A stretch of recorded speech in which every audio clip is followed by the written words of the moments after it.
جی درج ذیل سوالات کے مختصر جواب دیجیے۔ آپ کے سامنے 3 سوال ہیں جن کے آپ نے مختصر جواب دینے ہیں۔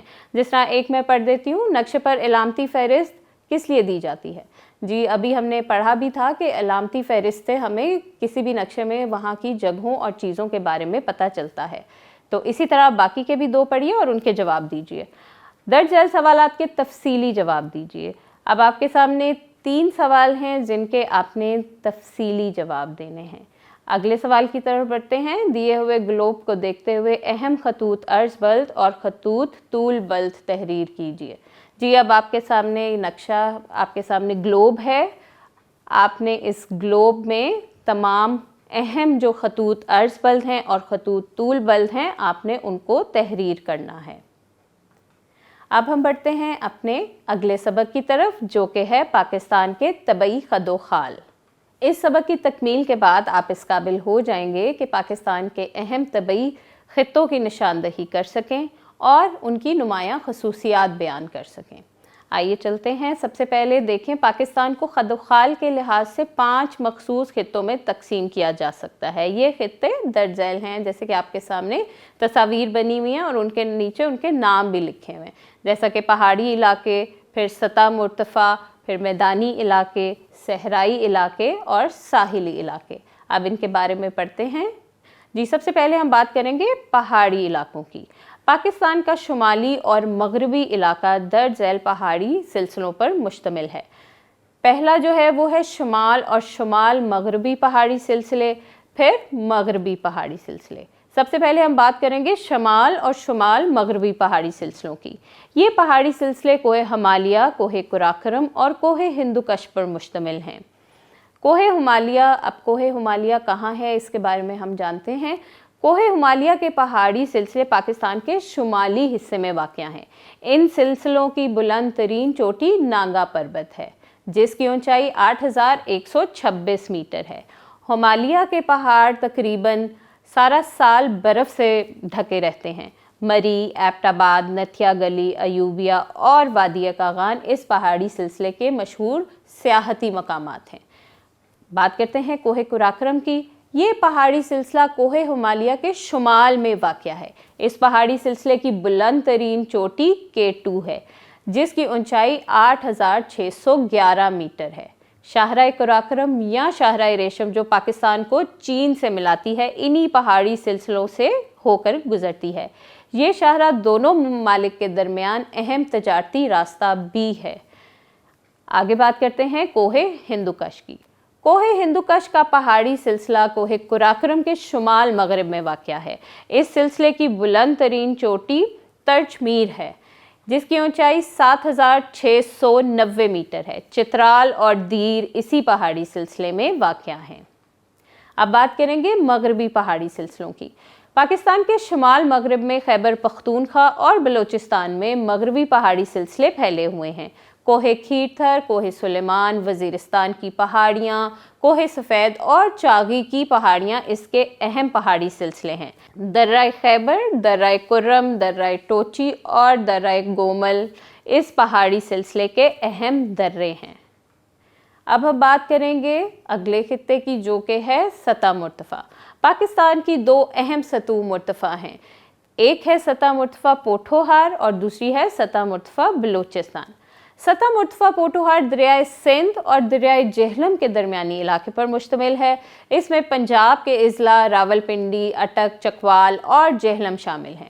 پوٹھوہار کی سطح بنجر اور پتھریلی ہے۔ اس سطح مرتفع کا زیادہ تر علاقہ کاشتکاری کے لیے موزوں نہیں ہے، سوائے ان علاقوں کے جو دریاؤں کے قریب واقع ہیں۔ کوہستان نمک اور کالا چٹا کے پہاڑی سلسلے یہیں واقع ہیں۔ یہاں تیل کے ذخائر بھی موجود ہیں۔ ان کے علاوہ دنیا کی دوسری بڑی نمک کی کان کھیوڑا بھی اسی سطح مرتفع پر موجود ہے۔ سطح مرتفع بلوچستان۔ کوہ سلیمان اور کوہ کھیرتھر کے مغرب میں سطح مرتفع بلوچستان واقع ہے۔ بارش کی کمی کے باعث یہ علاقہ ریتلا اور بنجر ہے۔ یہ علاقہ معدنیات سے مالا مال ہے۔ سوئی گیس، کوئلہ، تانبا، گندک اور سنگ مرمر یہاں کی اہم معدنیات ہیں۔ سطح مرتفع بلوچستان میں کاریز یعنی زیر زمین بنائی ہوئی پانی کی کھالیوں کے ذریعے کھیتوں اور باغات کو سیراب کیا جاتا ہے۔ یہ خطہ پھلوں جیسے سیب، کھجوریں، آڑو، خوبانی، چیری اور انگور کی پیداوار کے لیے انتہائی موزوں ہے۔ اب بات کریں گے میدانی علاقوں کی۔ پاکستان کے میدانی علاقوں کو دو حصوں میں تقسیم کیا جا سکتا ہے، دریائے سندھ کا بالائی میدان اور دریائے سندھ کا زیریں میدان۔ دریائے سندھ کا بالائی میدان دریائے سندھ کا بالائی میدان صوبہ پنجاب کے زیادہ تر حصے پر مشتمل ہے۔ یہ علاقہ سطح مرتفع پوٹھوہار سے شروع ہو کر مٹھن کوٹ تک پھیلا ہوا ہے۔ اس علاقے کو دریائے سندھ، دریائے جہلم، دریائے چناب، دریائے راوی اور دریائے ستلج سیراب کرتے ہیں۔ دریائے سندھ کا بالائی میدان دریاؤں کی لائی ہوئی زرخیز مٹی سے مل کر بنا ہے، اس لیے یہ بہت زرخیز ہے۔ بارش کا پانی کاشتکاری کے لیے کافی نہیں ہے، اس لیے بارش کی کمی کو پورا کرنے کے لیے مختلف مقامات پر دریاؤں سے نہریں نکالی گئی ہیں۔ نہروں کا یہ جال دنیا میں آبپاشی کے وسیع نظاموں میں سے ایک ہے۔ دریائے سندھ کا زیریں میدان دریائے سندھ کا زیریں میدان صوبہ پنجاب کے جنوبی حصے اور صوبہ سندھ کے زیادہ تر حصے پر مشتمل ہے۔ اس میدان کو دریائے سندھ اور اس سے نکالی گئی نہریں سیراب کرتی ہیں۔ یہ میدان بھی زرخیز مٹی سے بنا ہے۔ اس میدان کے شمالی حصے کو بہت سی نہریں سیراب کرتی ہیں، لیکن اس علاقے کا مشرقی حصہ زیادہ تر صحرا پر مشتمل ہے۔ بارش کی کمی کے باعث یہ علاقہ خشک اور بنجر ہے، جہاں کھیتی باڑی ممکن نہیں ہے۔ یہاں کے لوگ مویشی پالتے ہیں اور خانہ بدوشوں کی زندگی گزارتے ہیں۔ اب ہم بات کریں گے صحرائی علاقوں کی۔ پاکستان کے 4 مشہور صحرا ہیں: تھر، تھل، چولستان اور خاران۔ تھر پاکستان کا سب سے بڑا صحرا ہے۔ یہ صحرا صوبہ سندھ میں واقع ہے، جبکہ اس کا کچھ حصہ پنجاب میں بھی واقع ہے۔ سندھ میں واقع اس صحرا کے حصے کو نارا کہتے ہیں۔ نارا کا صحرا گھوٹگی، میرپور خاص اور تھر پارکر کے علاقوں پر مشتمل ہے۔ چولستان تھر کا جو حصہ پنجاب میں واقع ہے اسے چولستان کہا جاتا ہے۔ چولستان میں بہاولپور، رحیم یار خان اور بہاول نگر کے علاقے شامل ہیں۔ تھل کا صحرا پنجاب کے علاقوں بھکر، خوشاب، میاں والی، لیا، مظفر گڑھ اور جھنگ پر مشتمل ہے۔ اس صحرائی علاقے میں پودوں کی کمی پائی جاتی ہے اور ہر طرف ریت کے ٹیلے نظر آتے ہیں۔ خاران کا صحرا صوبہ بلوچستان میں واقع ہے۔ یہ صحرا مشرقی، مغربی اور شمالی اطراف سے پہاڑوں میں گھرا ہوا ہے، جبکہ اس کا مغربی حصہ ایران تک پھیلا ہوا ہے۔ اس خطے میں ریت کے ٹیلے پائے جاتے ہیں اور یہاں کی آب و ہوا انتہائی خشک ہے۔ ساحلی علاقے پاکستان کا ساحلی علاقہ بحیرہ عرب کے ساتھ ساتھ سندھ اور بلوچستان کے علاقوں پر مشتمل ہے۔ یہ علاقہ بحیرہ عرب کے ذریعے سے خلیجی ریاستوں سے ملا ہوا ہے۔ پاکستان کے ساحلی علاقے کی لمبائی تقریباً 1058 کلومیٹر ہے۔ کراچی، مکران، بن قاسم اور گوادر پاکستان کی اہم بندرگاہیں ہیں۔ کراچی بندرگاہ پاکستان کی سب سے بڑی اور مصروف ترین بندرگاہ ہے۔ آئیے جائزہ لیتے ہیں۔ آپ کے سامنے کچھ معلومات لکھی گئی ہیں، کچھ سوال لکھے گئے ہیں، ان کے آگے جگہ دی گئی ہے، آپ نے ان کو مکمل کرنا ہے۔ جس طرح پاکستان سے متعلق آپ بتائیں گے کہ پاکستان کی بلند ترین چوٹی کون سی ہے۔ پاکستان کی بلند ترین چوٹی جو ہے وہ K2 ہے۔ اسی طرح آپ میدان، صحرا، سطح مرتفع اور ساحل، ان کے بارے میں بھی معلومات یہاں پر لکھیں گے۔ مشق کی جانب بڑھتے ہیں۔ درست جواب کا انتخاب کیجیے۔ آپ کے سامنے 5 سوالات ہیں، آپ کو مختلف آپشنز دی گئی ہیں، آپ نے ان میں سے جو صحیح ہے اس کا انتخاب کرنا ہے۔ جس طرح میں ایک پڑھ دیتی ہوں، دنیا کی دوسری بلند ترین چوٹی کون سی ہے؟ جی ناگا پربت ہے، K2 ہے، ترچ میر ہے، ماؤنٹ ایوریسٹ ہے۔ جی آپ بالکل صحیح سوچ رہے ہیں، دنیا کی دوسری بلند ترین چوٹی K2 ہے۔ اب آپ باقی کے بھی پڑھیے اور درست جواب کا انتخاب کیجیے۔ آگے چلتے ہیں۔ درست جملے کے سامنے ٹک اور غلط جملے کے سامنے کراس کا نشان لگائیے۔ اب آپ کے پاس 5 جملے لکھے ہوئے ہیں، آپ نے ان میں سے جو صحیح ہے اس کے آگے ٹک لگانا ہے، جو صحیح نہیں ہے اس کے آگے کراس لگانا ہے۔ جس طرح شاہراہ قراقرم پاکستان کو افغانستان سے ملاتی ہے، جی ابھی ہم نے پڑھا تھا لیکن یہ غلط ہے، تو آپ اس کے آگے کراس کا نشان لگائیں گے۔ اسی طرح آپ باقی کے بھی پڑھیے اور نشان لگائیے۔ درج ذیل سوالات کے مختصر جواب دیجیے۔ 3 سوال ہیں، ان کے آپ نے مختصر جواب دینے ہیں۔ جس طرح میں ایک پڑھ دیتی ہوں، شمال اور شمال مغربی پہاڑی سلسلوں کے نام تحریر کیجیے۔ یہ ابھی ہم نے پڑھا، کوہ ہمالیہ، کوہ ہندوکش اور کوہ قراقرم۔ تو آپ نے اسی طرح باقی کے بھی پڑھنے ہیں اور ان کے جواب دینے ہیں۔ آگے چلتے ہیں، درج ذیل سوالات کے تفصیلی جواب دیجیے۔ 3 سوال ہیں جن کے آپ نے تفصیلی جواب دینے ہیں۔ اس کے علاوہ آپ ایک ایکٹیویٹی ہے جو کریں گے، دنیا کے کوئی سے 5 ممالک کا انتخاب کریں اور ان کے طبعی خد و خال سے متعلق معلومات اکٹھی کر کے ایک کتابچہ تیار کریں۔ یہ کتابچہ طبعی خصوصیات کے عنوان کے ساتھ مکمل کریں اور اسکول میں ہونے والی نمائش میں پیش کریں۔ مجھے امید ہے آپ کو آج کا سبق اچھی طرح سمجھ آ گیا ہوگا۔ آپ کا بہت شکریہ، جزاکم اللہ خیراً۔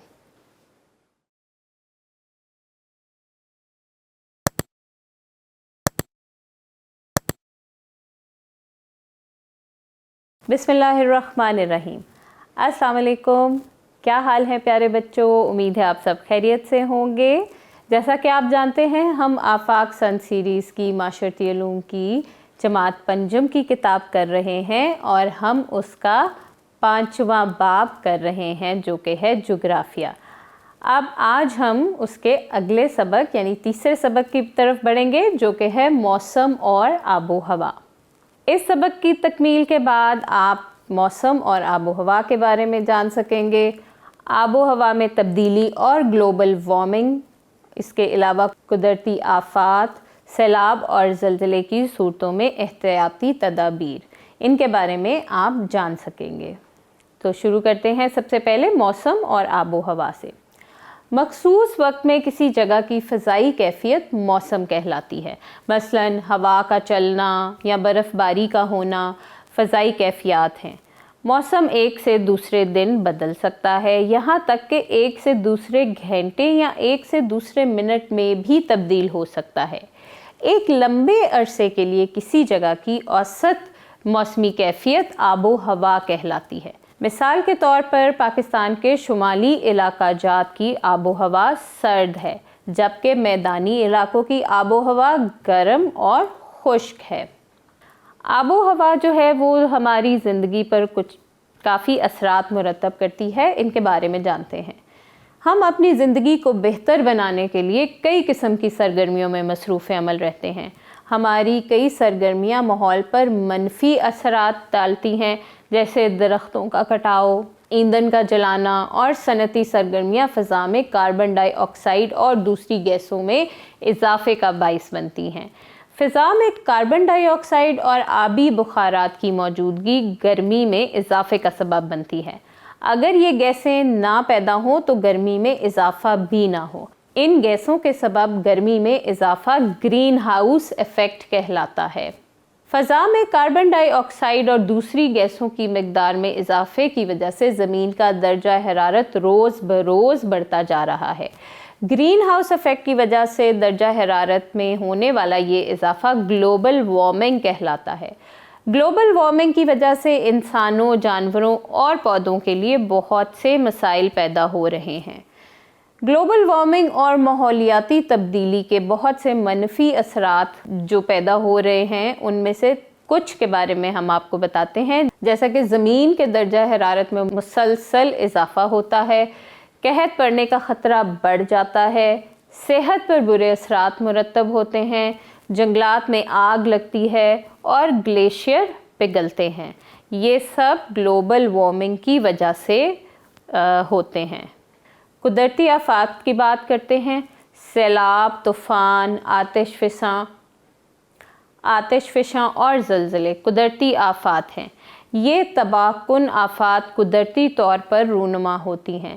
بعض اوقات یہ قدرتی آفات جان و مال کے لیے نقصان دہ بھی ثابت ہوتی ہیں۔ ان سے محفوظ رہنے کے لیے ہمیں کچھ حفاظتی اقدامات کے بارے میں علم ہونا چاہیے۔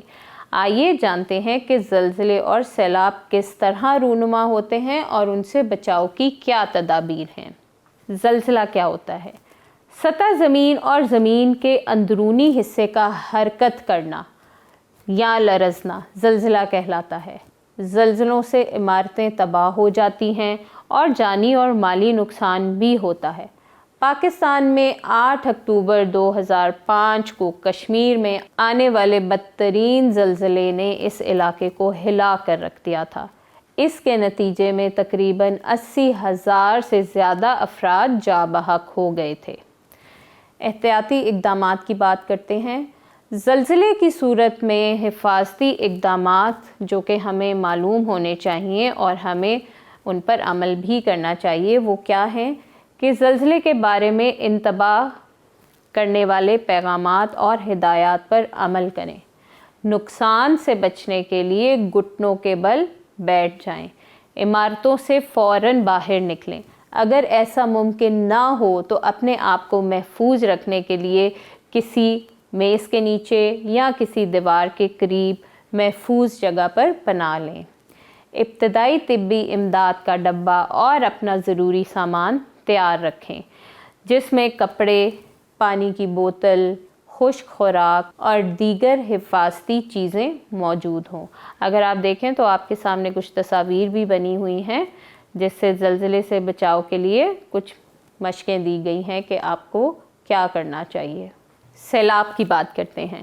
زیادہ بارشوں کی وجہ سے اور پہاڑوں سے برف پگھلنے کی صورت میں دریا کے کناروں سے پانی کا باہر نکل آنا اور اس وجہ سے گرد و نواح میں موجود زمین کا زیر آب آنا سیلاب کہلاتا ہے۔